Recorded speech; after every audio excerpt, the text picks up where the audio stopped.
Hello everyone, in this video I'm going to talk about what surds are, giving an introduction lesson towards this topic. A surd is a number left out in square root form. And why do we need this?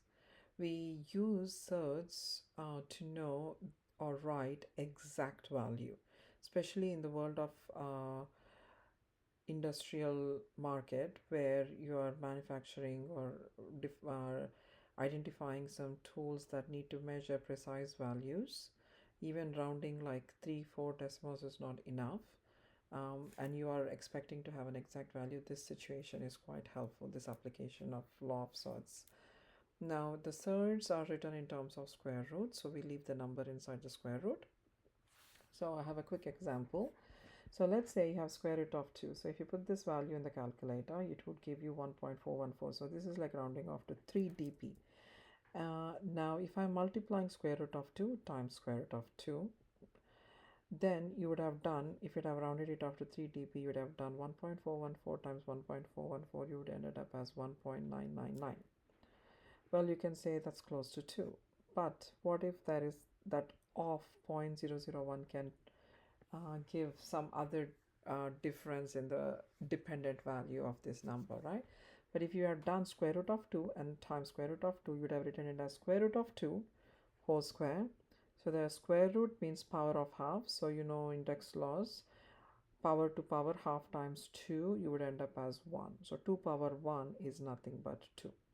So if you leave the numbers in square roots, we are going to make use of squares. So that is another hint for this topic. And this law is quite helpful. I'll talk about the surd laws later down this video, but just pay attention. Now we have 5 major laws, and the world of surds revolve pretty much around these 5 laws. So when you're multiplying two surds of 2 different numbers, you can still bring it under one square root and write them as a times b. So that is multiplication surd law. You can test it out with numbers. So square root of 3 times square root of 5 is the same as square root of 15. Okay, so that's what you can do.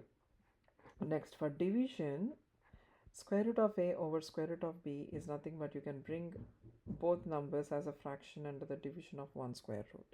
And here is a quick example. So if you have square root of 50 divided by square root of 2, you can bring it under one square root and say 50 over 2, which is 25, and ended up being square root of 25 as 5.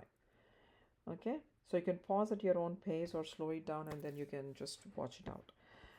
Watch out what I'm trying to explain. Now squaring, this is what I told you earlier. You can cancel a square root and a square, and you're just left with the inside number, and in this case it's simply NA. Now addition and subtraction both depend on the skill of looking for common factors. Just like how you would write the common surd out and write the remaining numbers inside, that's what you would do with both addition and subtraction. So here is a quick example of addition. So let's say you have 4 square root of 7 plus 2 square root of 7. Since you can see that square root of 7 is common, you can simply bring that out, open a bracket, and write 4 plus 2. So 4 plus 2 stays inside this, and that would end up as 6 square root of 7. And remember, even when you are writing down, the square root comes second. So write the whole number outside and then put the square root of 7. Okay. So these are some basics. This is an introduction lesson to surds, and we will see in other lessons what we are about to do in using these laws and how we would solve some complex problems. Thanks guys, thanks for watching. And then before I take off, just to lift up your mood today, I'm putting some music just to